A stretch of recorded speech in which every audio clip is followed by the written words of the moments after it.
abawagizi bange bambuuzizza leero bankubidde amasimu mayitirivu nga bambuuza nti Honorable Nakandi akalu k'e Kampala wakavaamu nga tetukulabye ku kitebe nga bangamba Honorable nga tobaddeeyo.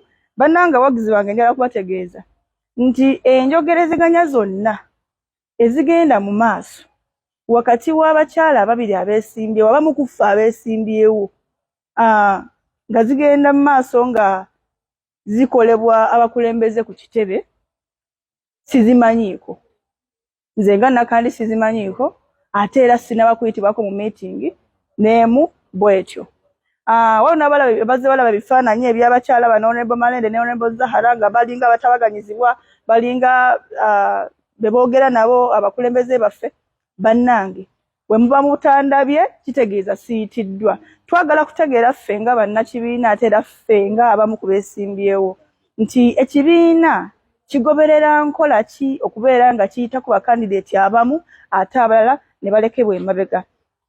Abawagizi bange balina ekibuuzo. Ebigambo ebyogeddwa Deputy President Honorable Mwanga Kivumbi olwaleero nti bano ababiri Honorable Zahara ne Honorable Malende singa banaabanga balemeddwa okwetereeza ekibiina kijja kubasuula ebbali kiyite nomination empya. Mu practice zonna ze tulabyeko nga zikolebwa obukiiko bw'ebyokulonda okuva kakiiko ak'eggwanga lyonna n'obukiiko bwa institution ez'enjawulo ze tulabyeko. Singa candidate abeera disqualified, singa oyo omuntu eyeesimbyewo baba bamuggyemu mu lwokaano olw'ensonga ezitali zimu ng'okubeera ng'amenya etteeka oba ng'alina ebyetaago by'atatuukiriza, tebayita nomination empya okuggyako nga tewali mulala abadde yeesimbyewo ku kifo kyonna mu ggwanga oba ku bwa pulezidenti mu kakiiko ka byakulonda aka Uganda yonna kakubeere ku university nti singa wa guild presidential candidate kubaako alina retake tetukirabangako nti ate ono bamuggyeko olw'okuba alina retake ne bayita nomination empya kubanga babeera babeesimbyewo era abo ababaddewo be baconsideringa. N'olwekyo ebigambo bya Deputy President Honorable Mwanga Kivumbi bimpadde okwerayiikirira nze ng'eyeesimbyewo oba oliawo ne bannanga abalala besitayinza kwogerera akaseera kano. Tubuuza empapula ze twaleeta ku kitebe. Nze bwe naleeta empapula akakiiko k'ebyokulonda kazireceiving ne kanziriza kopi yange era ne kalaga nti kanominatinze ku kifo kya Woman MP owa district ya Kampala. Kati ebigambo bya Deputy President biraga nti nno ffe empapula zaffe ekibiina tekyazifuna oba kyazisuula muguluka. Twagala kufuna kuddibwamu ku nsonga eyo oba oliawo tulemate kumala budde bwaffe nga tunoonya akalulu n'abawagizi baffe okumala obudde bwabwe nga batambula batuwerekerako batunoonyeza akalulu ate ng'ekibiina tekijja consideringa kusaba kwaffe. Era abawagizi bange baagala okumanya oba bino bye tugendamu ebya vetting birina amakulu gonna bw'abanga Deputy President w'ekibiina atuuka okugamba nti ku bano abakyala ababiri Honorable Zahara ne Honorable Malende ekibiina kwe kigenda okulonda flag bearer. Vetting erina amakulu gye tugendamu oba terina. Twagala kutegeezebwa akalulu n'empapula ze twawaayo mu kalulu mwe tuli oba tetuli mu kubanga nze sina bye nziramu bawagizi bange naye ate nga zino ansa bazeetaaga. Mwanga Kivumbi ndowooza statement ye yetaategerekese bulungi kubanga yatuse n'okugamba nti we can disqualify you ne tuggulawo buto abantu abalala bajje ng'ategeeza bano ababiri bano nti senga muba muvuddemu tusobola okuddamu okuggulawo. Kati babanga abeerabira nti mulimu contestant omulala Winfred naye wano zino enteeseganya zaabadde wakati w'abantu babiri abalina obutakkaanya era obutakkaanya singa bwabadde wakati w'abantu basatu era baaliyitiddwa. Kasibante Moses ekyamukyusa kumumma kadi ya NUP. He was not a bad man. Kasibante Moses oyogolaba ekyamukyusa kumumma kadi ya NUP n'afuna obujja ninga Kasibante yabeera mu parliament kuba akalulu ako nkajjukira yagenda mu by election ne balwanagana ne Singi n'agenda mu parliament. era nga mu parliament akolayo kyakoze ku level ya Kasibante nga Kasibante nja kuteeka essira ku Haji Kazibwe Bashir kubanga Haji mumanyi era naye akimanyi mumanyi Haji twakolanga show yemu ku radio ku Success FM twalina show nga bagita akatutike by'obufuzi era twali twesuubiza bingi olumu mbirekayo kubanga abantu abamu bagamba naye ogenda nnyo personal Kazibwe Bashir biki gamba lwaki omusajja tomwesonyiwa era gye buvuddeko nali ku parliament awo ne mulengera nga ajja nenzira wakati mugasimbagane nanyumya n'ababaka naye nagenda okutemya mbweti nga sikyamulaba ne ngamba Assalamu alaikum wa rahmatullahi wa barakatuh. Amanya nze Haji Mukiibi omusomi w'edduwa. Nkuba omulanga mwenna abali ebule n'ebweya abali emangalibi ne mashariki. Buli kimu kyonna bw'owulira nti ekyakukwatako kyagaana buli ky'okwatako emikono tekikola nja kukuyamba era nja kukukolera buli ky'oyagala. Mujje mbasomere edduwa kijja kutereera. Omuntu atasobodde kutuuka wendi nina ettogero. Ompa amanyago nengawandiika nengasuula mu ttogero nenkulombera edduwa. Ebyo byonna by'obadde olowooza byonna bijja kusimulukuka. Haji Mukiibi nsangibwa ku nnamba 0752 71 0883. Tewali kigaana kyonna nga Allah ye mubeezi waffe. Tweyanziza nnyo tweyanzeege gwatulaba kwemboozi mu UG webale nnyo webalire ddala okutulaba yonna gy'osinziira gange nze Geoffrey Mayanja nga bulijjo nyongera okwebaza mwe mwenna abatulaba abasinzira mu bitundu ebyenjawulo wane waffe ku butaka ate nammwe abali ebunaayira mawanga gonna mwebale nnyo mwebalire ddala sijja kwawulamu mwebale kutugoberera mwebale kutwagala mwebale obaka bwemusindika mu buli mbeera yonna okubanga tutambula ffenna naye obulamu bukulu nnyo njagala obeere nga weekuuma okwewala endwadde ez'enjawulo kkiriza ozeewale naye nekyokubiri okujjanjabwa n'owona nakina kikulu nnyo njagala okwongera okutegeezaako ku musajja gwe bayita Kojja Kimbowa omusajja amaze ebbanga ddene kumpi kati myaka 20 ng'ajjanjaba abantu endwadde ez'enjawulo so gwe nkuzigirira nkugamba nti nno Kojja Kimbowa akyaliwo ng'obwedda era kyajjanjaba abantu ate bawona so n'olw'ensonga eyo gwalina okusomoozebwa mu ndwadde ez'enjawulo abakyala nseke ezazibikira mugongo gukuluma bano balina pressure abaami n'abakyala abalina sukaali n'ebirala byonna bifaanako bwe bityo agamba nti Kojja Kimbowa wadduka bunnambiro ogende akujjanjabe gwa n'endwadde ez'enjawulo waliwo n'endwadde endala z'omu kisenge abasajja nga tebitambula bulungi byakwewoza kwonna wali abakyala temukyetegera bulungi nnyo omusajja baga nti ayita ku kakalu adduka bunnambiro osobola okuba nga akuwa obujjanjabi obone ebintu byonna bisobola nga bitambula bulungi nnyo ye Kojja Kimbowa ate bannaffe abali ebunaayira mawanga g'ebunaayira nawe osobola okuba nga oyogereziganya naye n'oba nga kaderivalo kafuna bulungi nnyo yonna gy'oli ate ng'alina n'amatabi ag'enjawulo mu mawanga ag'enjawulo so bw'oyogera naye aba akubuulira okulaba nga buli kimu mukitambuza bulungi nnyo okulaba nga eddagala likutuukako kkiriza Kojja Kimbowa akujjanjabe obulamu butambule bulungi owone osobola okuba nga otambuza bulungi nnyo emirimu gyo okulaba nga buli kimu kitambula bulungi gwayagala okugendayo butereevu genda bw'otuuka ku kyerungujja ewali poliisi oba ewali poliisi bw'ova ku poliisi boat tuuka ita ku Salt Media bw'oyita ku Salt Media ekkuba eriddako erivaako ekipande oba okiraba ekiriko Kojja Kimbowa Herbal Research Center ojja kuba omufuna bulungi nnyo abeerawo oba si kyo mukubireko ku 0758 4593 0558 4593 ajja kuyamba okulaba nga ofuna obulamu obulungi ye Kojja Kimbowa Herbal Research Center. Kale asooka onzikirize omugenyi waffe olunaku olwaleero omukulu Sekadde gwe ndi naye olunaku olwaleero tuzze tuwayemuko ku mboozi ku ebyo ebitambula ebigenda mu maaso mu ggwanga.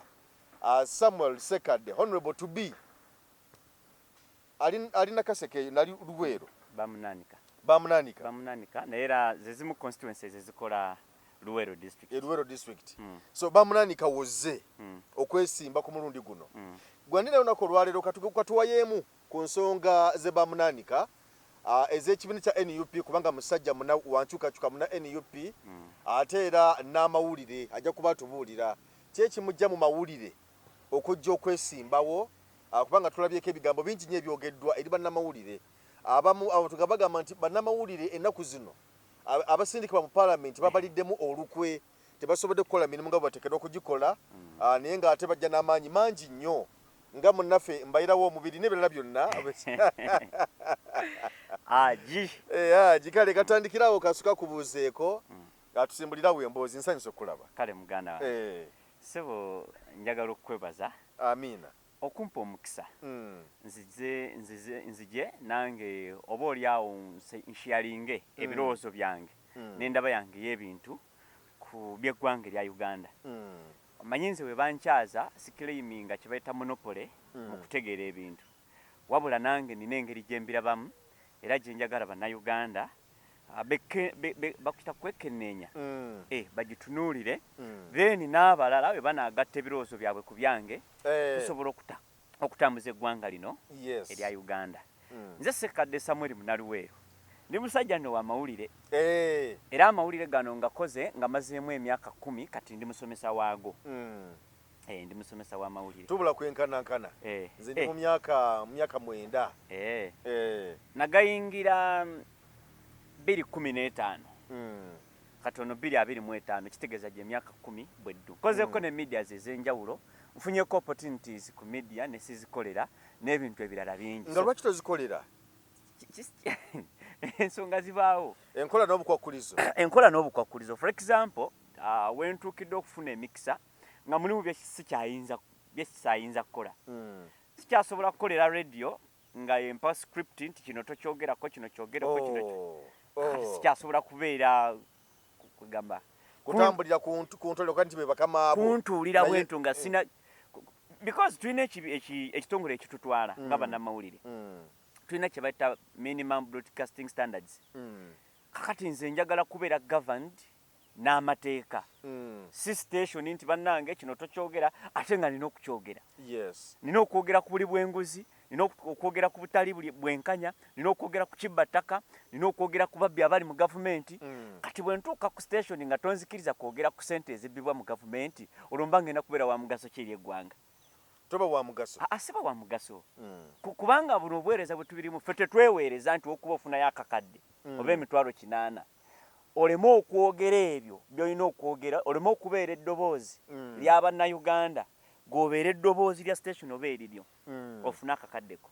So nalina ensonga nnyingi nnyo lwaki nagaananga emikisa egyo okugenda okukola essebu. Okay. Kale so essaawa zino olubirira Ntebe nga bwe nkyogeddeko wali nti waliwo abantu abazze beesimbawo bannamawulire naye nga abantu bagamba nti abantu bano tebakoze bulungi okuli walokazi we Bashir tumwogeddeko awo waliwo omukulu Moses Kasibante waliwo omukulu Sozi Kaddu Mukasa n'abalala nga bagamba nti abamawulire tuze tubawa omukisa nemuleka nga temukoze bulungi begaba nga gamaloboozi gabadde gajja nakati gakyajja embavu ezijja kugamba nti kangende bannaffe abe bamunaanika njagala kubakiikira mu paalamenti naye okujjako nze Aji Kazibwe Bashir mbaziira kubanga Sozi Kaddu Mukasa we yabeerera mu paalamenti ne nani omulala ne Kasibante Moses by the way Kasibante Moses yaperforminga abatamumanyi yagezaako mu paalamenti yagezaako yayimukanga n'ensonga zaffe eza Buganda n'ensonga endala Kasibante Moses ekyamukyusa kumumma kadi ya NUP. He was not a bad man Kasibante Moses oyogolaba. Ekyamukyusa kumumma kadi ya NUP. Kumumma kadi ya NUP n'afuna obujja. Ningo Kasibante yabeera mu parliament kuba akalulu ako nkajjukira yagenda mu by-election ne balwanagana ne Singi n'agenda mu parliament. Era nga mu parliament akolayo kyakoze ku level ya Kasibante nga Kasibante. Kubanga waliwo omuntu agenda mu parliament nga tumusuubira nti era agenda kubeera nga Joro Senyonyi. Era nga performance yagenda kubeera average. Ye Kasibante Moses gwali omusuubira kukola kwegamba ki kyataakola kyeyalina okukola. Kasibante obusungu bwonna bw'alina bw'okuba nti yamimwa kadi ya NUP baagimumma awo obuzibu bwe bwava. Naye kati obusungu aba bujjawa kubanga already yali mu paalamenti nga savinze ebisanja byali bibiri wakuba ekimu ndowooza yakisaavingako kitundu kubanga waliwo emisango gundi yasooka n'amubba akalulu ono omuyimbi Sinkatongole n'agendayo ne bagenda mu kooti andoze emyaka 2 mirambirira n'alyoka ajja. So lwaki tiyakomerawo because yali mu DP si bwe kiri era mukubera mu DP ebisanja ebyo ebibiri katugambe ebibiri wadde kimu kyali tekijjudde DP nga ye muwakadi baliko musuubi baliko mutijje naye nga ate bammemba ba DP naye nga akalulu katuuka balina za alliance bo ze bakola nga bo Elias Lukwago Namboze ne ttiimu yaabwe awo nga olumu basobola okugira mu bagitanga tijje Truth and Justice nga si bibiina bya bufuzi naye nga bisinde bo ne bateekawo okubakomyawo mu parliament ye Kasibante Moses nze kubano booyogeddeko Sozi Kaddu Mukasa ne Kasibante nze nja kuteeka essira ku Haji Kazibwe Bashir kubanga Haji mumanya era naye akimanyi mumanya Haji twakolanga show yemu ku radio ku Success FM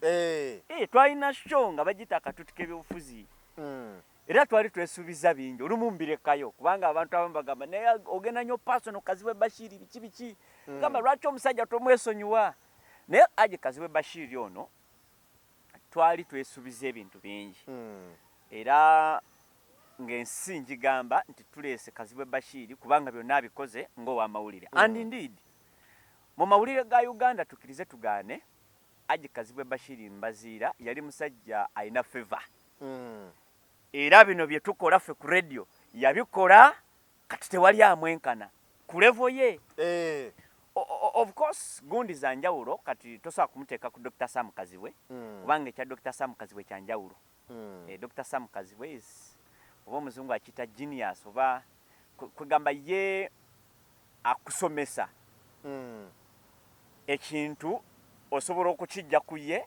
n'ogenda n'okisomesa omulala neffe bye tukola tunyumisa tukugamba tuteekamu nnyo ekirungo ekinyumisa oli n'abeeraawo nga ali ku bunkenke bwa kwegamba awuli ekintu bw'oyogera ku nnyonyi eri oba ku muzinga gu intercontinental ballistic missile kwegamba alabira ddala nga oba alabanga agulaba bw'ati so kati tulina ebitwawula olw'obukodyo ne spices z'oteekamu mu kumuweereza bye tuteekamu so kakati sisobola mugeraageranya ku Dr. Sam Kazibwe. Dr. Sam Kazibwe is a class above class ye yo ababa yanjawulo omusajja amanyi aya so kati Kazibwe Bashir yali omu ku basajja Mukama bye yawa favor nga ne bw'ojja ku radio n'agira bugizi Bashiri shonegwa omanya omusajja ayingidde awo shone weggwa abantu baba banyumiddwa kati nkulaga kuleva abantu kwe bamwe oba love gye yalina eri abantu naye bwe yatuuka mu parliament sisobola kumanya kikyamutuukako kubanga yaddamu okukwata essimu zange emirundi 2 gyokka Kazibwe Bashir paka nakati era gye buvuddeko nali ku parliament awo ne mulengera nga ajja nenzira wakati mugasimbagane nanyumya n'ababaka naye nagenda okutemya mbweti nga sikyamulaba ne ngamba ng'ayiseemu ate ng'okuteesa oyo omusajja asobola Kazibwe Bashir okuteesa akumanyi wagambe tamanyi kuteesa ninga simulanga ku parliament ng'ayimusa nti bannange ensonga yino yateesako ko yali gundi kiisi Kazibwe Bashir musajja muteesa bulungi mu parliament Kazibwe bagambye alina kyatamanyi musajja mugezi abimanyi n'ebyokuteesa n'okwimuka ku parliament asobola okwimuka n'ateesa naye kyekyabawo ekituufu okubanga embeera essaawa zino yamukyukira okubanga ne ku NUP tasobola kusalayo kigere na kimu ng'ate already n'ekitebe kya NUP kiri mu constituency ye obuzibu buvaawa sisobola kuteebereza ye ekyamutuukako sisobola kubeera wano ne ŋŋamba abantu nti Kazibwe Bashir kino kyekyamutuukako wabula kyemmanyi olwamala okuwangula constituency n'agiddukamu be yasuubiza okuyirawo omubiri amazima ga Katonda mu ggulu paka nakati baddangamu kumulabako era nasanyuse nnyo okubanga sinamuwulira wantu wonna nti ayagala kuddamu kwesimbawo otherwise abantu baali mukubye bubi nnyo nze nsula Makerere Kavu gyensula naye Bashiri we bamukwatirako so katuwaba mugezi waliwo ebigambibwa nti alina ssente ziyafuna okuva mu gavumenti bituufu wali obiwuliddeko mbiwulire eyo nti yakwata ssente okuva mu gavumenti awo era muyakola ne TV muyazimba n'essomero yazimba essomero eyo nange mbiwuliranga gwe obiwulira level gyeniko sisobola kubeera wano ku mukutu guno ogulabibwa abantu abangi nenkola acquisitions eri abantu cannot accuse him naye nze manyi waliwo ekyabeerawo waliwo ekyabeerawo yes naye TV pozi yenyini TV eri gye bayita Nice TV yes ayina n'essomero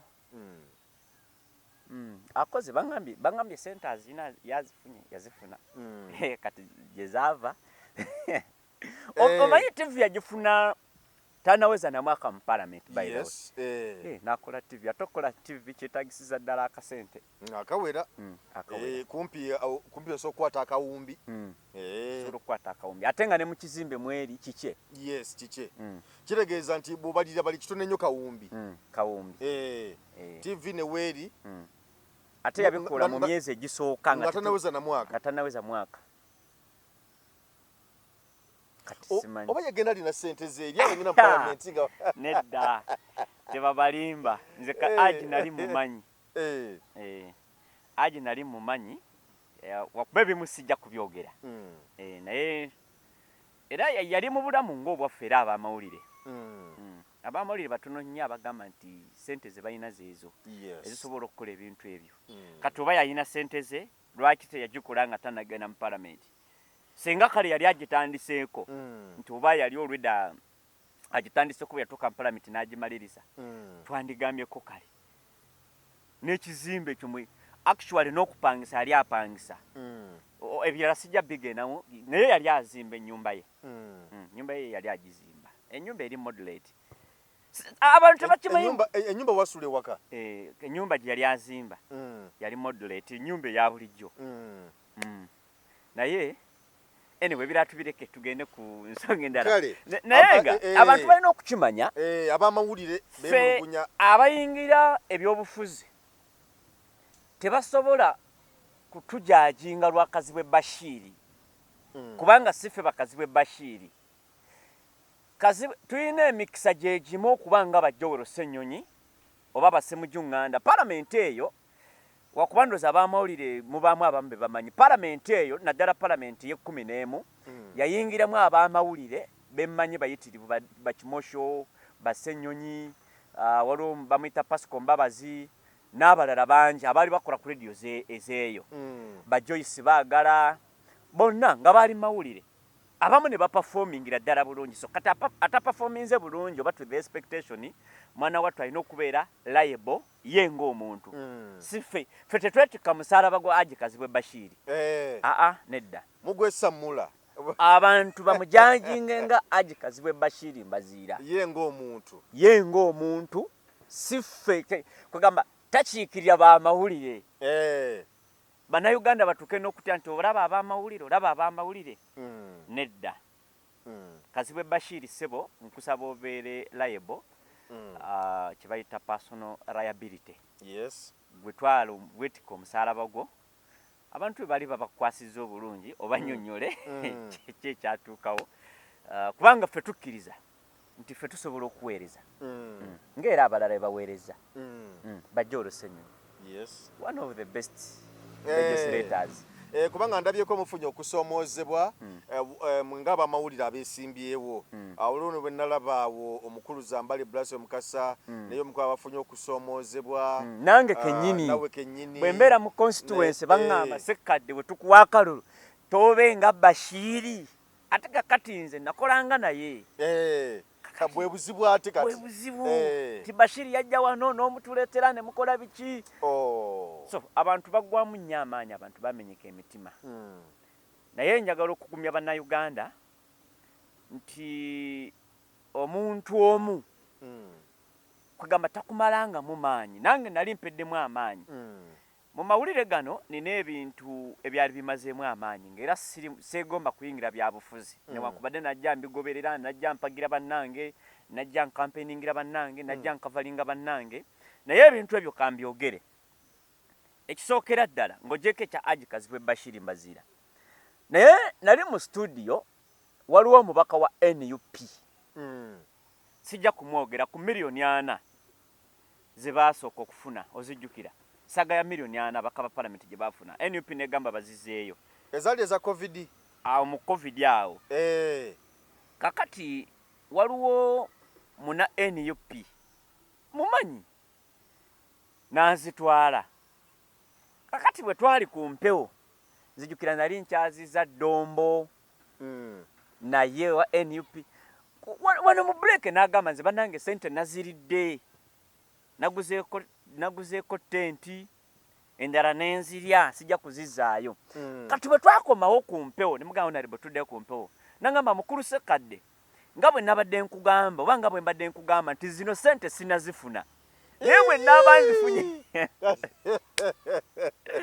naye nga off air agambye nti sente nazifunye naguliddeko abantu tenti endala nenekubako enfu ku off air ng'amaze okukakasa kati mutima nagenda ngamba naye ebyobufuzi bino ebifiiramu abaana biri bitya byaddala bantu benoonyeza byabwe kati nentandika okukola consultations era nasisinkana abantu bangi bajja Olusennyonyi baani ngamba buuza ebyobufuzi bino bye bitya kubanga Bobi Wine baganda bange bali mu kkomera abantu bangi bafudde kati owulira omunnankyukakyuka ng'akuzannya bw'atyo omulala namukyaza waliwo enkayana ku ttaka erimu kakati ne mukyaza we nata amasimu era naye wa opposition bwe nata amasimu nga bamubuuza ebiwandiiko ebikwata ku ttaka eryo n'alyoka ngamba Sekadde oyo akubya essimu yeebale naye ekirungi byonna nazze nabyo ebiwandiiko nangamba Sekadde eno si ndagaano ng'endagaano agirina ate ng'agirina nga ndaga birala kubanga tuli ku radio tosobola kulaba ku TV nti byandaga si bye byo ng'olupapula lwabadde awandikako lwandaga nangamba Sekadde oyo gwoba omujulizi kati ngamba nzire buki kwegamba akutadde ku minzaani musomozebwa tomugambe oyo omukyaziza mugenyi otogaa nti bannanga olimba kati ngamba these men abasajja bano naye bwe nakuŋŋaanya bwe nagenda nga neebuuza ate ne kimpa amaanyi okujja okuyingira mu byobukulembeze bino okugatta ettaffaali kwabo abali genuine abaagala obuyinza buno okukyuka kubanga nze gye ntambulira simanyi oba Abannayuganda bakiraba famire ya Mwami Museveni yatuwamba gwe tokimanyi yatuwamba tuli mu buwambe tokimanyi muganda wange olira bakyogera kati kitegeere Mwami Museveni ne famire ye batuwamba basooka ne bawamba eggwanga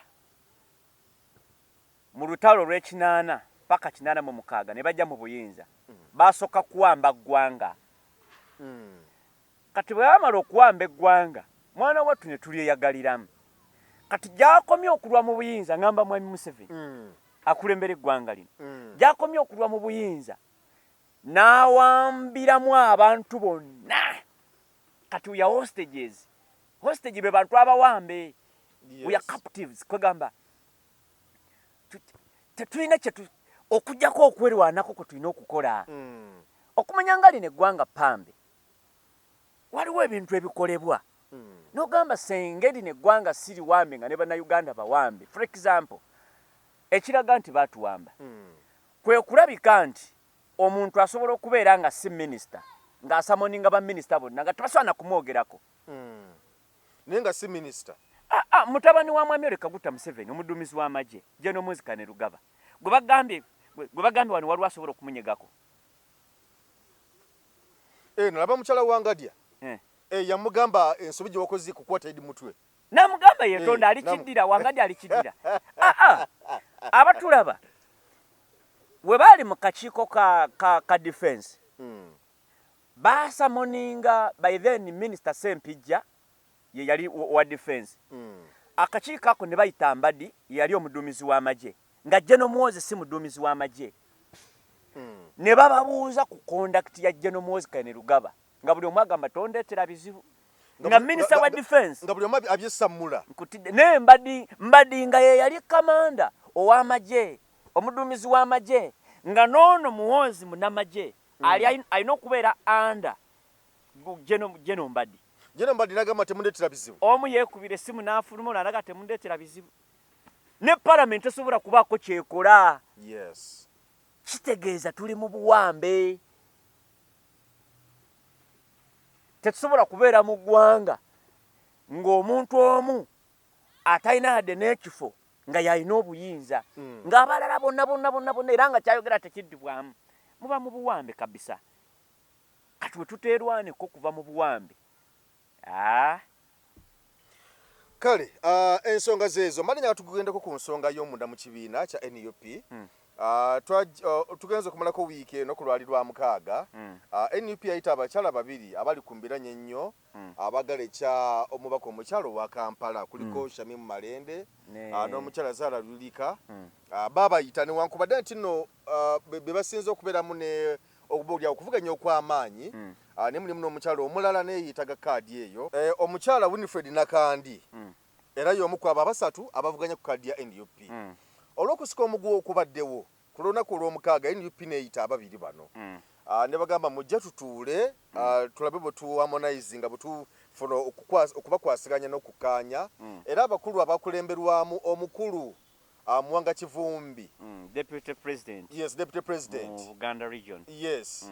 N'abatuuza n'abalala ne batuula mu lukiiko era ne babayisaako ebiragiro ebikambwe ennyo ffenna bye twamanya obulungi nga mulina ekyokuba nti singa bino binaagenda mu maaso ebyokusika omuguwa nga tebakakanyiza ku bawagizi baabwe kijja kubakako okubeera nga babajja mu lwokaano oyo yena n'abatatambulidde ku ebyo ebyasalibwawo.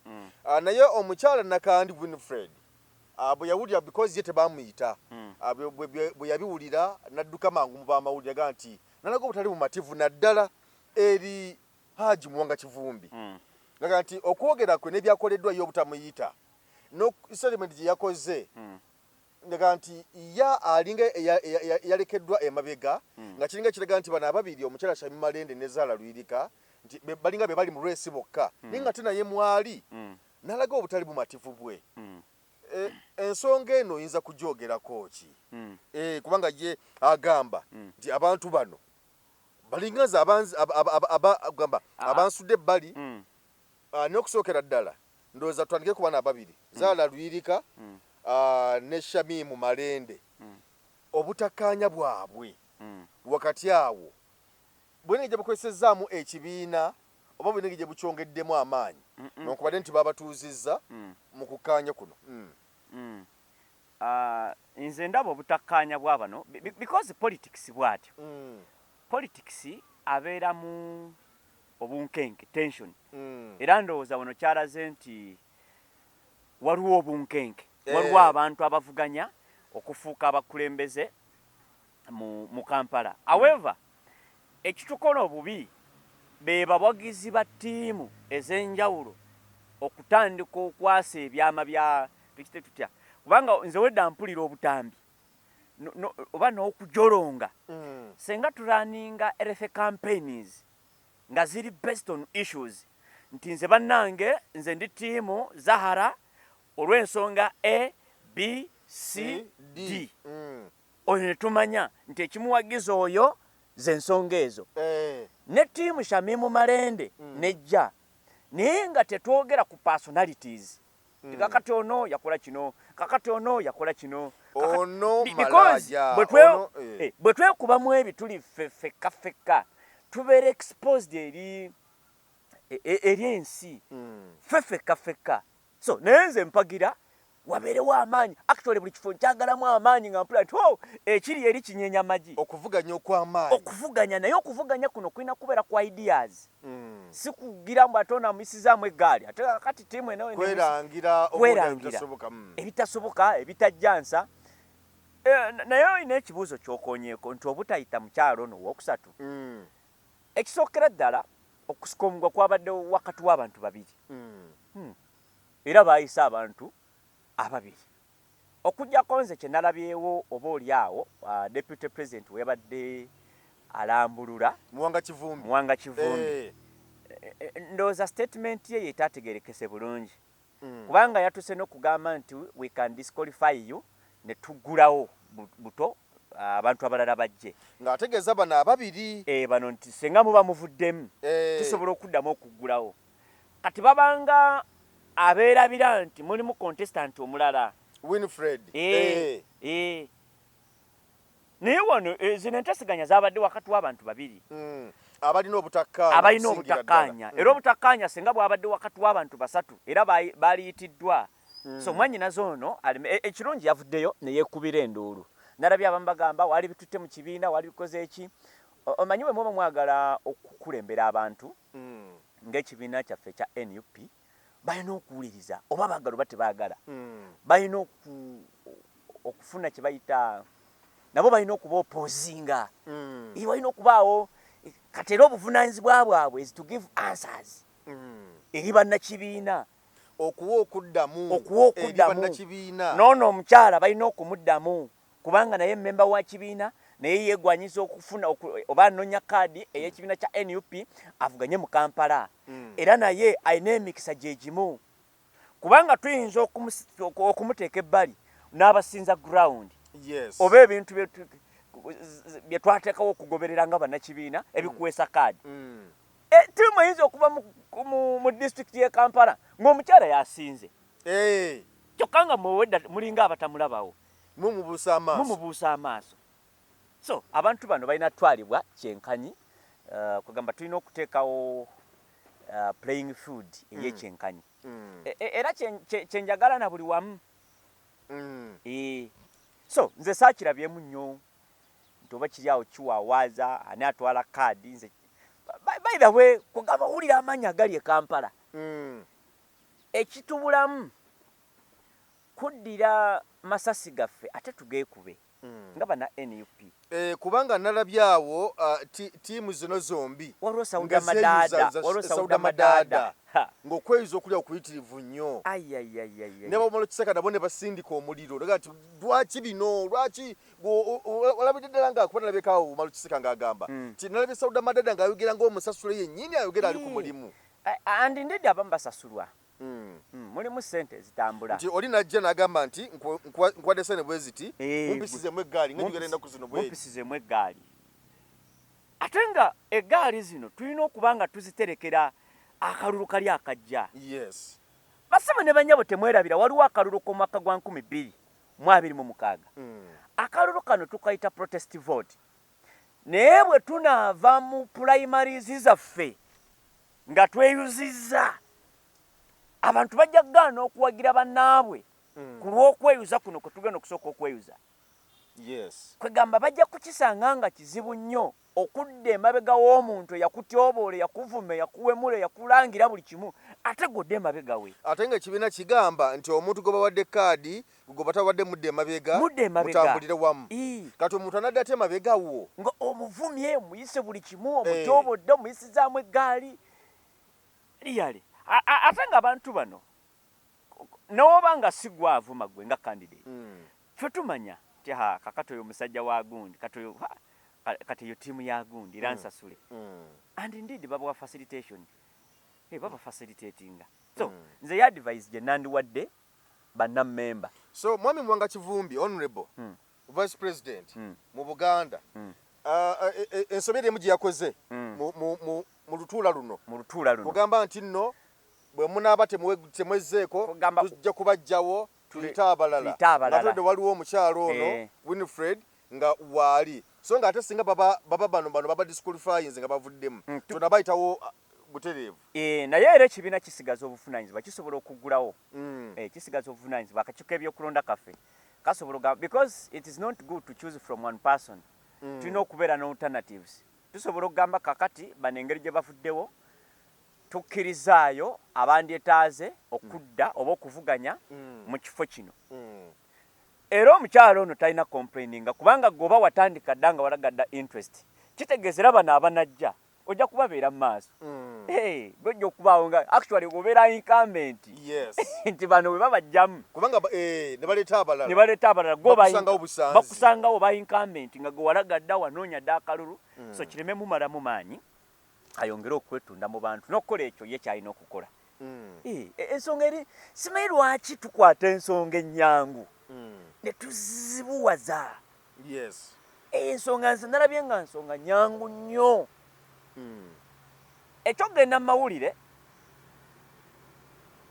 abamu babadde bagamba yandisoose mu kibiina n'acomplaininga. Abalala bagamba kyeyakoze kituufu. Kati era ekibiina kirina okusalawo. Kirina okumuyita. Kimuyite. Abantu abamu babadde bagamba nti omukyalo ono Zaala Lwirika nti oba oli awo ye kanaaluzaala olw'ensonga nti Shamim Malende yali mu ddwaliro e Kenya Aga Khan ng'ajjanjabwa.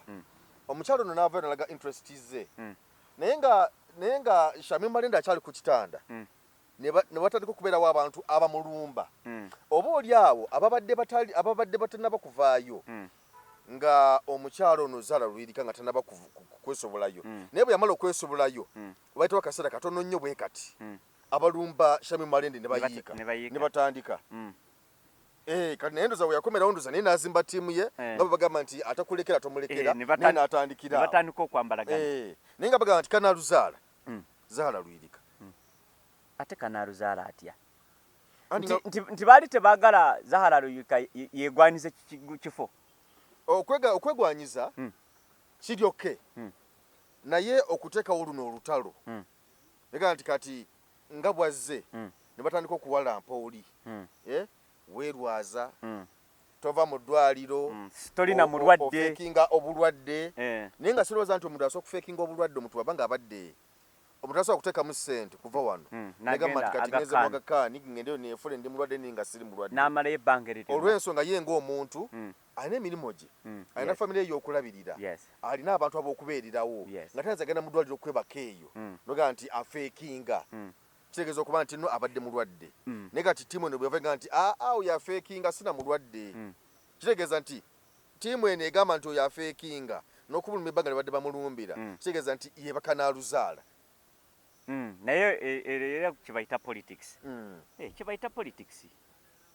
Nze eriyo ebintu ebigenda mu maaso mu politics. For example, nze banvuma mu politics nemanya that is politics. Bw'obeera omukulembeze waliwo ebintu by'olina okwetegekera. One, olina okwetegekera okubeera misunderstood, obutakutegeera. Olina okwetegekera okubeera criticized. Olina okwetegekera okubeera even rejected. Ebyo ebintu bisatu bw'oyingira politics ng'obitegedde takumenya. Kati nze oli okunvuma banvuma ebintu bingi nnyo otuuka ne mu constituency nga bagamba oyo w'NRM.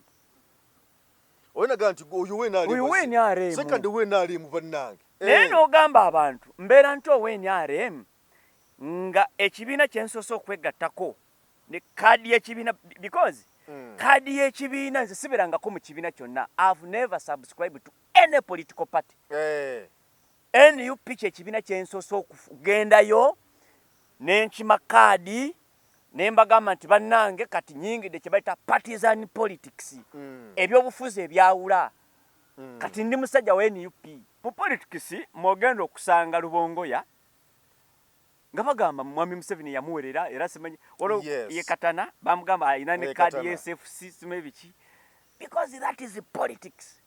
kubanga waliwo omuntu ajja nakugamba nti singa ne Kyagulanyi abadde amanyi Lubongoya oyo musajja wa Museveni kati n'ogamba oli abeera naye ku lusegere bw'atabeera naye ku lusegere gw'omanyi nti musajja wa Museveni atali mu NRM oba atali mu gavumenti otegera otya nnyo nti Lubongoya musajja wa Museveni okusinga ono yamusembeza agwabeera naye kumpi olunaku lwe lunaku etundutundu ebiseera ebisinga babeera bonna ate abamu babyogera tebamanyi esitole wa Lubongoya ne Kyagulanyi Lubongoya oyo nze nsobola okusinziira no ku mukutu gwo ne nkugamba ye yaleeta Kyagulanyi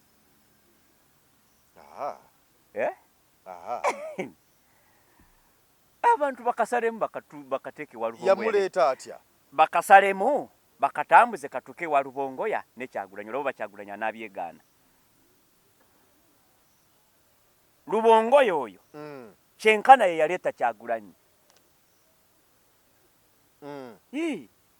kubanga basisinkana nga Kyagulanyi azzeeyo okusoma amateeka Lubongoya yali musajja mugezi ng'asomesa amateeka ku universities ez'enjawulo kakati nga musomesa wa Kyagulanyi Ssentamu ow'amateeka era olumu Lubongoya yagendako ku kivulu kya Kyagulanyi Ssentamu ekibeerawo ku One Love Bay n'alaba acceptance y'abantu eri Kyagulanyi Ssentamu kati bwe badda ku ssomero n'atandika okumugamba naye mulenzi gwe ng'oyagala abantu ng'osobola eza tesobola ne batandika tegeeza omukwano gwabwe gwava ku ssomero emakerere nga mwami Museveni bw'akugamba abasajja bonna baasooka okumwegattako kubanga yaali R-Ostoko 001 Beria Kategaya baani baali bantu be yasomanga nabo ku ssomero Ntale wa yonna be yagendanga anoonya okutandika olutalo contribution y'omusajja gwe bayita Lubongoya oba ettaffaali yatadde ku Kyagulanyi Ssentamu n'okumuzaamu amaanyi nti osobola n'okuleyinga strategies zonna tebagizanyisa kati gwasinzira gy'osinda nogamba oyo Lubongoya ali kino liyale ku kintu ye Kyagulanyi abimanyi bino oyo musajja tumuyita mmere foundation nene nnyo ya Kyagulanyi okuyingira ebyobufuzi oba abantu badde tebakimanyi kati bakitegeera olunaku olwaleero so kati point eri nti politics bwatyo bw'atambula propaganda maris biki kugamba kusiga nfuufu bwatyo Museveni bw'ayagala politics abeere kati gwe bw'otakibuuka nawe osobola ogamba olaba bagamba nti Kyagulanyi beebamu ne Besigye nga bagamba beebamu buli ajja bagamba beebamu akolera Museveni kati omulabo oyo atunula bw'atyo yentunula yeeyo musajja wa Museveni kati omusajja wa Museveni entunula yeeye naye ekibiina kya NUP kati kyamala dde okuzimba capacity esobola odetectinga abantu be bakolagana nabo tosobola kubeera ku lusegere lwa Kyagulanyi Ssentamu gwe mmanyi n'obeera ng'oli mbega n'omalawo ebbanga because is a consumer of intelligence naye tomuyita mmere ayina abantu bangi abali munda abafaaninga ne campaigns ze na buli kimu naye nga tebatasobola kuboogera bw'obanga onootwala obukulembeze bw'eggwanga you must infiltrate system ya mwami Museveni ekuteekamu bambega naawe n'ogiteekamu bambega obeera n'ebikolebwa ewuwo nga babitegeera naye naawe olina okumakinga sure nti ebikolebwa eri obitegeera kati Kyagulanyi ng'ayagala obwa pulezidenti w'eggwanga lino ebyo abimanye bulungi era NUP tubikola tubikola mu system abali mu system tebalowooza nti naffe tetubabega nammwe mulina system yammwe akalulu keekawempe kano nze ku level eyange eyampanga information yali omu kubavuga abakulu ngagamba kati abakulu mbatutte wano baagala kubbira eno kubanga waliwo ekintu kye neewuunya Rob Joel Ssenyonyi bwe baali ne mwami Lubongoya ne bagenda mu maka ne bayingira mu geeti nga bali tebalowooza nako nti waliwo omuntu ayinza okuyingirawo n'abasanga kati neyakola intelligence eyo mumanyi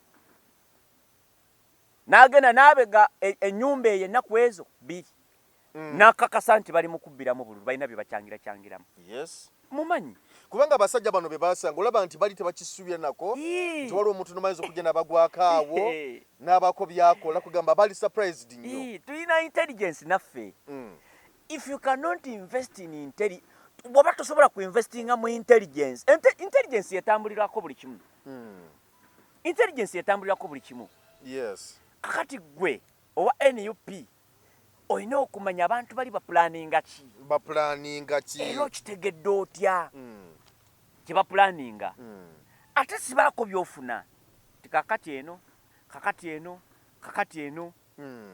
kubanga abantu bangi actually ffe omukisa gwe tulina mu NUP ate abatuwa information abasinga bamutuwera ku bwereere nagamba mwami Sekadde gamba banno nze ndi musirikale naye gamba banno gundi bwabe bamututte eno era mukigenda okumaliriza nga ddala kituufu nga gyali abantu abalungi mu security gye bali ate be basinga obungi wakuba nabo tebalina kyakkola so kati intelligence tugiina naffe tumanya ebigenda maaso ebimu kubanga ekyo kyekituufu kye tulina okukola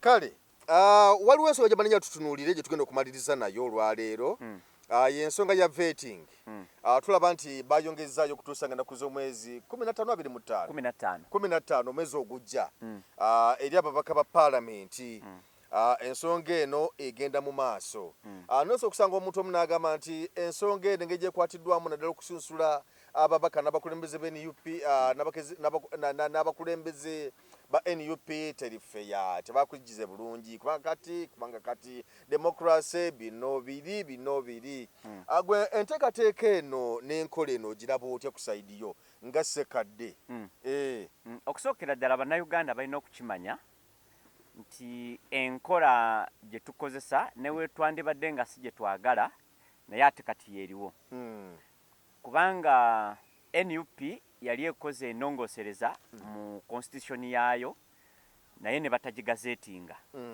kati tetulina kyakkola nange nze omu kubakkiriza kubanga ekiri obvious nti NUP kati se mass party kibiina ky'abantu bangi ssemateeka gwe twasikira wa kibiina kiri ekyali ekya Kibalama teyalina bantu nga bano kati era enkola yaayo ey'okulonda ba candidates na biki yali awo nga ya ntonotono era bwe twafuuka mass party ne tukola ennongoosereza mu ssemateeka era ezimu ku nkola eziri mu ssemateeka zandituwadde omwagaanya oba oli awo n'abantu abalala okuparticipatinga naye tebannabagigazeetinga so kati enkola eriwo gye tulina okukozesa kati oba twagala oba tetwagala ekisookera ddala ku kitebe eriyo 40% nga 40% eyo erimu ebintu bingi erimu obuyivu erimu contribution gwe gyokoze ku kibiina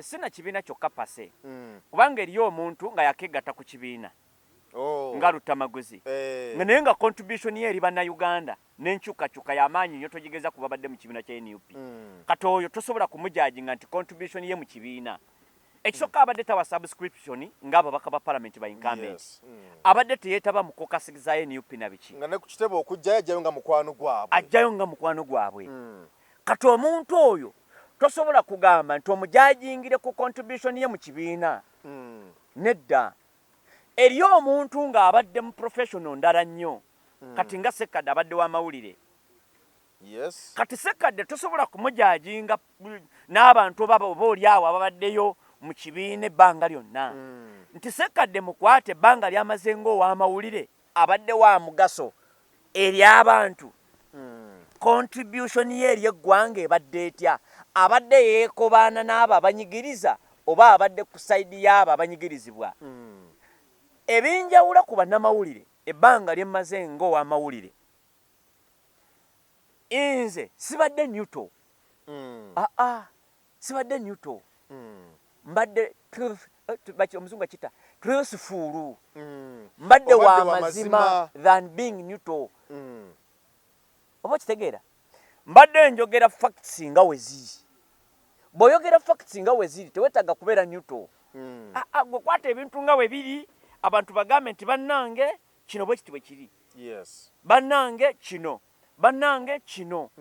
kati olina okubeera w'amazima truthful than being neutral kati ekyo kimpadde enkizo tosobola kunjajingira kubanga bye mbadde nkola tebadde bya kibiina kya NUP kyokka ekirala kye baconsideringa ku kibiina of course royalty tulina abantu nga babadde mu kibiina kya NUP naye nga tebabadde royo bagamba zaayo miliyoni 4 gwoganya okuzizaayo ate bw'ozeegaana tizifunanga ate nga wazifuna bagamba nti sayininga tugobe empuuga gwoganya okusayininga okugoba mpuuga kati ekibiina kikukolera ki because kibiina kitekinga party position nga bannakibiina mulina okugigoberera ebiruubirirwa by'ekibiina as a political party kubanga twayingira multi-party dispensation ebibiina birina enkizo nnene nnyo eri ku bammemba oyinza okuba nga tokkanyiza na party position but you have no option tolina kyakkola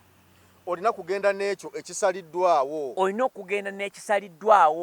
osobola okubagamba bannange mu kokasi yammwe nti bannange nze ng'omuntu zino ze zibadde views ezange mbadde ndaba yange y'ebintu kino kye nandyagadde naye olw'okuba nti ekibiina kyaffe kisazeewo kangene n'ekibiina okitegeera so kati ebyo byonna bagenda kubiconsideringa then bagende ku ground nze ku ground naligambye bwe nti era ekibiina kyange nti ng'ogyeko okubanga beetaaga omuntu asinga okubeera ku ground naye era twetaaga omuntu ali competent nze mbadde ku ground naye eriyo omuntu liyale ng'ali ku ground naye nga ebamuwa okwogera eddakiika kale 5 ng'amazima ga Katonda mugulu talina kyasobola kwogera mu ddakiika ezo 5 nti obuvunaanyizibwa bw'omubaka wa palamenti obuli mu kawaayiro ndooza 7 keke establishinga palamenti 7 ne 7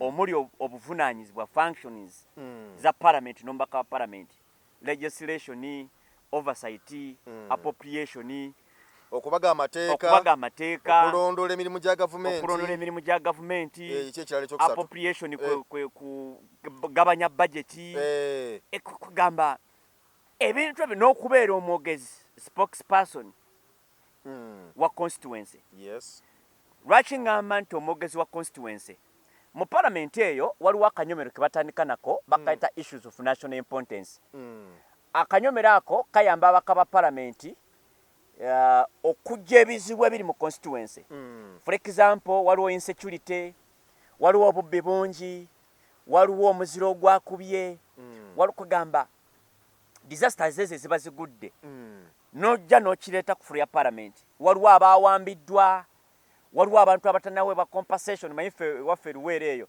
bamwami Museveni gye beekyangira eyo mu nsiko nebalekayo obuwanga era unafuna omulwanyi okuva Luweero eyo nankubera essimu nagamba tusima emirimu gye mutukolera abantu boleeta banyonyola bulungi ensonga naffe tuli eno obulumi tulina buyitirivu nnyo twalwana naye twali kantuna kamu ke twali tufunye ffe abamu kakati petitioni zaabwe na biki ebibakwatako olina okubireeta ku fulu ya palamenti kati tugenda okulaba nga obuvunaanyizibwa bw'omubaka wa palamenti nti waliwo olinga ali ku ground nnyo naye nga tajja busobola naye nga bakituka mu palamenti ayogerera kabalaza kakati nga bw'olaba ekibadde munda wali kati nze ŋŋamba naye nga ate ebirowoozo byagamba no mu kamera wano ku kabalaza alina kubyogera wali munda naye nga tasobola kati abantu abo ekibiina kibagoberere nti kituufu mu constituency twetaagayo bakugulawo twetaagayo 60%. Naye ani alina 60% oyo? Omubaka wange gwe nalonda mu kisanja ekyo ekyaggwa ayogerera nnyo kabalaza mwogere erinnya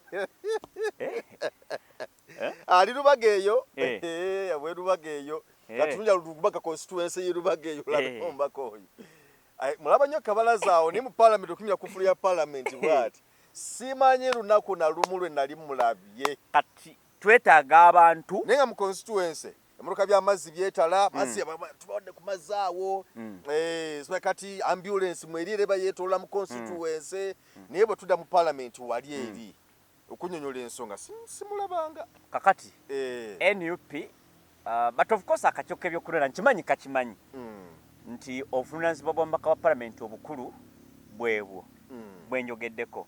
So bajja consideringa bakozesa ekintu kye bayita competence nti newankubadde nga tugaba maxi omuntu ono ayinza okuba asiba nnyo ku ground naye is that person competent for the job? Ekifo kye bamuwadde ddala akigwanidde ng'ogyeko okuba nti ku gundi mu constituency mwali atambula. Omanyi ffe twafuna okusoomoozebwa. Tulina omubaka sijja kwegaana gy'ali era alabika naye okulabika kwe tekulina impact whatsoever. Tekulina impact yadde, tekulina kyekugattako okulabika kwe. Alabika n'oba omwagalawa biki kuziika kugira kuti tukuyisobera omugenyi omukulu ku mbaga vane ku mbaga waliwo awo akantuntu akataliimu bikiko abeerawo naye okubeerawo kwe tekulina impact whatsoever. Abeerayo bubeezi. Toli musangako nti yakuŋŋaanyiza kale abavubuka. Of course si buvunaanyizibwa bw'omubaka wa palamenti naye ng'omukulembeze mu kitundu toliwulirako nti alina gurupu y'abavubuka yabadde abamentalinga ku kintu kino, babadde boogera ku nsonga za bulimi, babadde boogera ku sikiringa abavubuka, babadde ali mu kuinspiringa abavubuka oba alinako abasakiddeyo kubanga n'okusaka obuli obuvunaanyizibwa bw'omubaka palamenti kusakira abantu osobola okubasakira kubanga tulabyeko abasaka nti oba yataddeyoko kampu y'ebyobulamu RFA kampu oba alina ekintu kye yasase nti oba yasisinkanya abakyala bamaama ne beegeyamu ku nsonga ezibaluma nabutebe bagenda okuzivuunuka. Kakati n'olaba nga ekyamazima yabeerayo naye okubeerayo okwe tekulina mugaso. Kujja obuzi n'ayitaayitamu n'aziika nange nziika n'alekawo emitwalo 10 bw'aba abayambye. Bw'aba abayambye n'azireka, bw'aba tabayambye n'ajja n'ayogera n'agenda. Kakati omuntu bw'atyo taba nnyo na mugaso guli awo eri society. Ekyokubiri ekisembayo muganda wange NUP naye ekimanyi ffe tukkiriza nti Kyagulanyi Ssentamu nga tuyita mu protest vote kubanga n'akalulu akali twakawangula.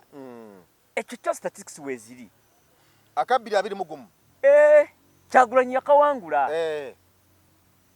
ne kana agenda kawangula naye abantu kye beebuuza tekabbibwe bwe twaleetera protest vote bigenda kuba birala tekabuzaabuzibwe nga akabiri 21 bino bigenda kuba birala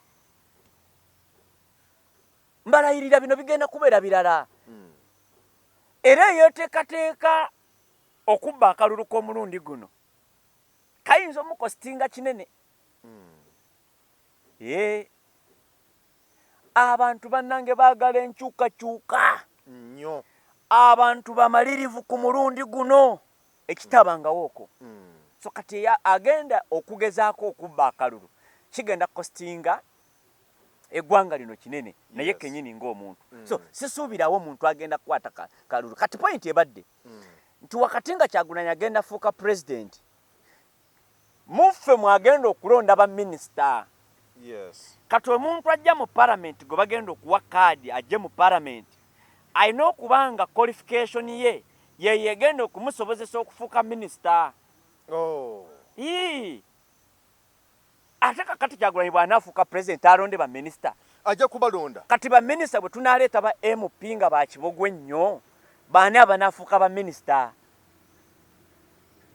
Museveni wali abalonzi abavubi be yega nti nnoza abavubi bange. Kati ate bwe buzibu bwe batambuza eggwanga kati tuno tumalako kisanja. Bwe buzibu bwe tulina ogenda okulya minisita prime minister bamupakiza eŋŋumi alungudde eriiso nogamba kati abaana balina effujjo. Tuli mu nsi kyeno.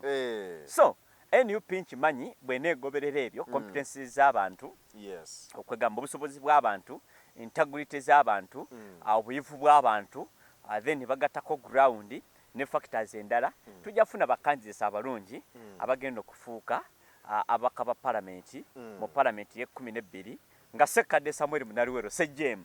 Yes. Kubanga benvuganya bonna mbamanyi. Bonna mbamanyi. Obuyivu bwabwe mbumanyi. Obusobozi bwabwe mbumanyi. Enkola zaabwe ez'emirimu nzimanyi. Ebibakwatako ndi musajja munoonyereza mbimanyi. Ababafandinga mbamanyi. Byonna mbimanyi. So neraba nze omu ku basajja abagwanidde okuweebwa omukisa ku mulundi guno nange nzije.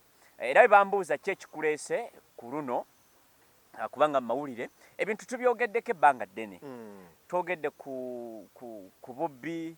Omanyi Mwami Museveni presiding over government ebadde the most corrupt government mu byafaayo bya Uganda. Mwami Museveni has presided over the most corrupt regime mu byafaayo. Babbi nnyo. Basobola okugamba mu second saana obuwumbi bwe buti bwabuze mu banka. Waliwo ezaabulira mu banka awo. Naye tabaayo akwatibwa. Zaali zijja mu Bank of Uganda. Nisibulira awo. Banga awo zaabulira awo. Tebamanyi bazaakwata bo bazaaka. Era Aigigi Betkamya atugamba nti trillioni 10 ze zibbibwa buli mwaka. Trillioni 10 ze zibbibwa buli mwaka. Buli budget tugiryako almost quarter. Netakulabye ina kukola. Okumanya nga Mwami Museveni watutuusiza wabi nti Uganda kati twewola okusasula emisaala nti tetusobola, we cannot even pay salaries of public servants. Twewola okusasula emisaala kati gwe sikukola nguudo kyokka kuteekawo mazzi malungi kugula ddagala biki byonna naye n'okusasula emisaala gy'abakozi. Ate nezeewoleddwa okugula eddagala n'okukola biki nazo ne zibbibwa. Lwaki tumaliriza sho olunaku olwaleero? Kakati gwatalaba bulumi obwo atalaba nti tulina okuddamu okulwana okununula eggwanga lino. Ezo ensonga ze ŋŋamba abantu nti ebyatwala Mwami Yoweri Kaguta Museveni mu nsiko ffe ate bye bitututte mu by'obufuzi. Akalulu akabbe okimanyi bakabba nga ne mu kalulu k'omwaka gwa 2026 kooti yali very clear nti Mwami Museveni yakabba. Ne kooti rather ne General Sejjusa n'agamba okumanya nga babba akalulu baateeka Tale Center wali kuba Simhouse. Era wali kuba Simhouse abamagye be bakola Tale Center. Results ezaavangayo ze zaagendanga mu kakiiko ka Kigundu.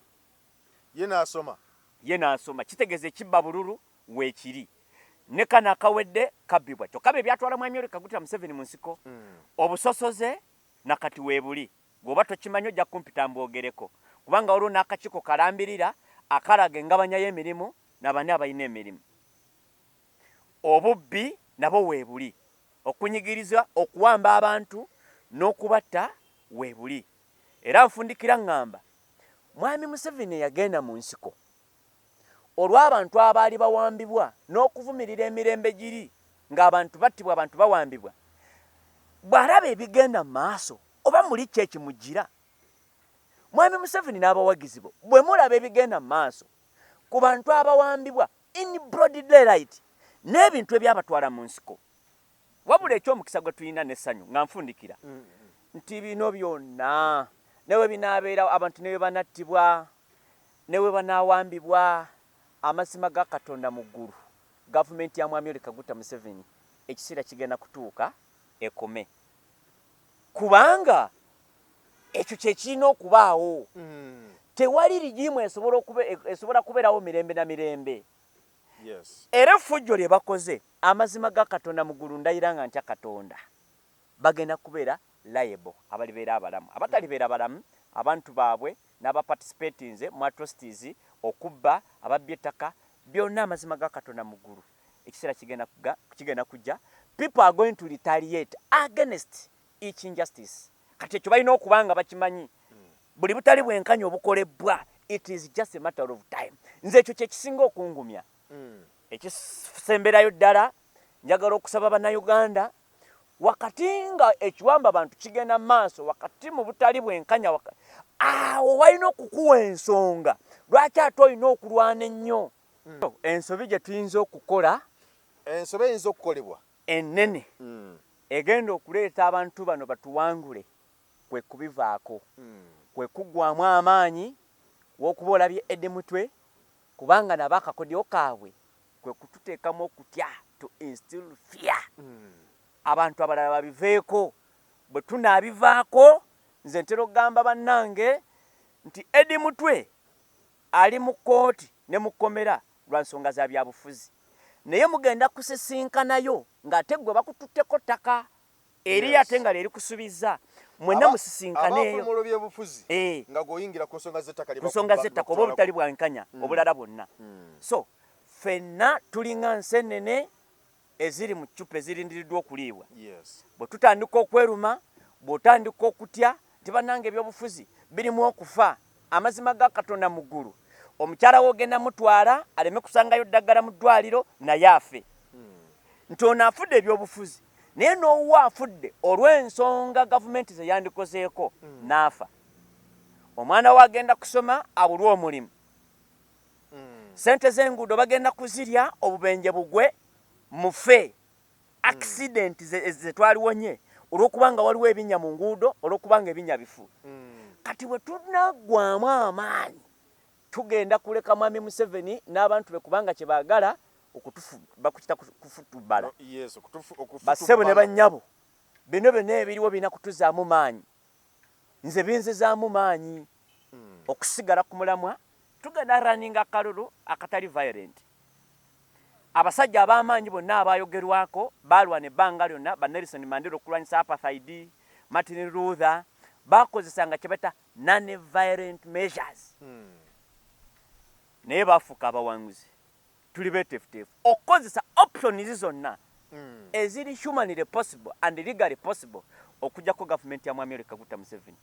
Ekyo kyo tasobola kukiwona kiyinza kulwawo bulwi kubanga luno olutalo lwe tulimu olutalo tebaluwangula mu lunaku lumu. Olutalo luwangulwa nga mulemeddeko. Omuntu gwe tulwanisa ebyafaayo biraga yatandika okubeera lebo ebbanga ddene ne mu gavumenti ziri yabeerangamu nga takkaanya nabo. Amin bw'awamba mu 7 wayita ennaku 2 n'adduka e Tanzania n'atandika okulwanisa gavumenti okumala emyaka 9 ng'alwanisa gavumenti ya Amin. Bwe yakomawo wano Amin nga bamugobya abasirikale amagye okuva mu eggwanga lya Tanzania ne bamwegattako abasajja abaava mu nsiko eyo biki ne bakuba Amin n'adduka mu 8 ne bateekateeka akalulu ne kabbibwa. Tebabba Mwami Kaguta Museveni kubanga ye yafuna kamu ebiseera ebyo yali wa UPM yafuna akalu kamu kekake ke yafuna ye mubaka kubanga ebiseera ebyo yafuna kake yekka. Twali mu system nga presidential candidate oba ekibiina ekifuna ebifo ebingi kyekireeta president nge South Africa. Kati ye Mwami Museveni kugamba yali alina kuwagira kibiina kye nakuleeta babaka bangi afuke president. Tewaaliwo ba presidential candidates naye ye yafuna Crispus Kiyonga yekka. Ate era okufuna ekifo ekyo ekimu akalulu akamu oba omuntu omu baamala kutta eyaliwo eyali owa DP oyo kwe kufuna akakisa najja naye n'agenda kano ke kasembayo n'agenda n'alwana emyaka emirala mu nsiko eruweero n'agigatta ku myaka 9 n'emyaka emirala. Kitegeeza bino bye tulimu olutalo lunene. Luyinza okulwawoko, luyinza okubaamu amaziga era kati mwegali muyinza okubaamu n'okufa ne Mukama ali ku saidi yaffe n'amateeka gali ku saidi yaffe. Sebo nzikiriza tujja kuwangula tunaaba tukoze ekyo kye tulina okukola. Amina. Sebo. Sebo neesiminye okuba naawe nundi ogusookera ddala ku emboozi mu UG ne tuwayamu n'ebyo bye twogedde olunaku olwaleero tukwagaza birungi byereere. Amina. Ate Sebo n'akalulu nga munnamawulire Sebo tuli mabegawo osobola okubanga okwasiganya ensonga zonna zitambule bulungi. Abantu be bamunaanika constituency. Nze Ssekadde Samuel Munalo ndi mwana wammwe banzaala bamunaanika district y'Eruweero mu Kalagala sub county Lunyolya parish ekyalo bakiyita Gaza. Ssentebe wange bamuyita Maama Kigo kubanga bangamba Nantebe tekiriyo mu Luganda. Ye chairman antwala wenzaalibwa era wennonderaawo ewaffe Gaza ku kijjukizo polling station yafaawo. Amina. Kale toyenza nnyo toyanzeege kkiriza tukulekerere wano tukwagaliza akaseera kalungi weeraba. Assalamu alaikum wa rahmatullahi wa barakatuh. Amanya nze Haji Mukiibi omusomi w'edduwa. Nkuba omulanga mwenna abali ebule n'ebweya abali emanga ne mashariki. Buli kimu kyonna bw'owulira nti ekyakukwatako kyagaana, buli ky'okwatako emikono tekikola, nja kukuyamba era nja kukukolera buli ky'oyagala. Mujje mbasomere edduwa kijja kutereera. Omuntu atasobodde kutuuka wendi nina ettogero. Ompa amannya go ne ngawandiika ne ngasuula mu ttogero ne nkulombera edduwa. Ebyo byonna by'obadde olowooza byonna bijja kusimulukuka. Haji Mukiibi nsangibwa ku nnamba 0752 71 0883. Tewali kigaana kyonna nga Allah ye mubeezi waffe.